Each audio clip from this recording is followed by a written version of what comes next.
Good morning, listeners, and welcome to Mercury, a broadcast of hope. I'm Dr. Rosalind Clark, here today with Agnes Drew and Max O'Brien. It's day 1030 since we came back on the air. Any news, Agnes? I saw this huge bird yesterday. I don't know if it was some kind of eagle or hawk or falcon or whatever, but it was gigantic. It was soaring up above the trees and had to be really far up there, but I could still see it so clearly. It was beautiful. That's pretty cool. I love birds. One thing I like to do every so often when we've gotten all the chores done is sit on the roof of the station and watch the birds. Yeah, I do that too sometimes. Our little feathered friends make such great sounds and sing such great songs. I think if this one sang at you, you'd be deaf. It was huge. You mentioned that. Sorry, I don't tend to get really excited about how big birds of prey around here can get after I saw the skeleton of a Haas eagle at a museum once. What's a Haast's eagle? The largest eagle that is ever known to have lived. It came in at about 15 kilograms, which is about 30 pounds, with a wingspan of a little less than 3 meters, about 8.5 feet, which was actually small for its size.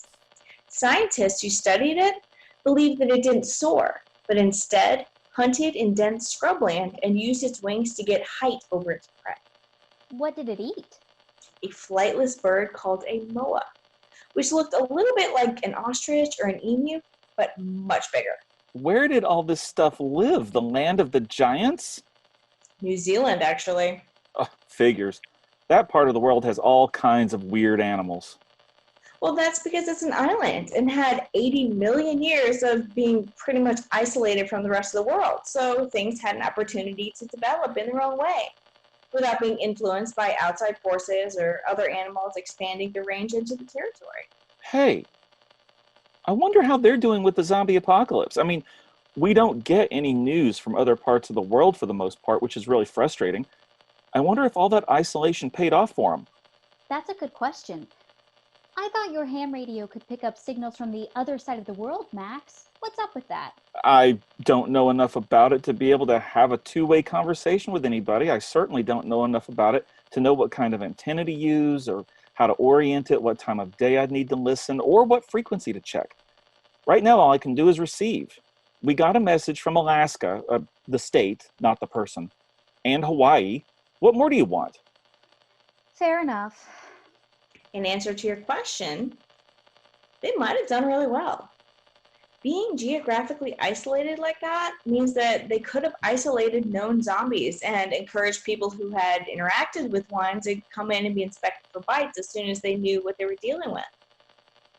I'd say there's a decent chance that there aren't any zombies in New Zealand at all. Although, we'll probably never know. I just had a really chilling thought. What? What if we're the only ones? What do you mean?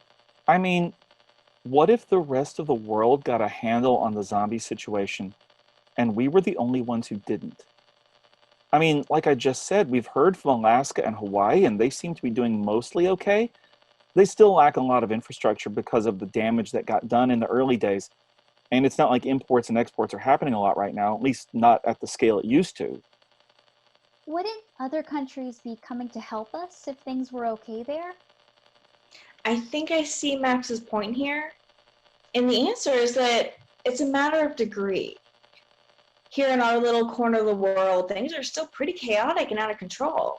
We're making it for the most part, but larger communities and cities are still having a hard time coming together.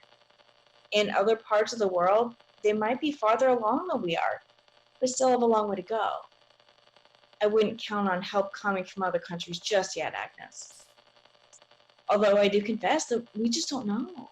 Yeah, still something to think about. Yeah. Okay, you two, cut it out. Max, I can see the gears spinning in your head from here. And Agnes, I can imagine you down at the shore putting messages in bottles, hoping they'll make it across the ocean and that help will come. We're doing okay. We certainly could use help, but we're not desperate. Things will work themselves out. You're right, Dr. Clark. Well, ready to wrap this up for today? Sure. For Mercury, a broadcast of hope, this has been Dr. Rosalind Clark, Max O'Brien, and Agnes Drew. Take care of each other.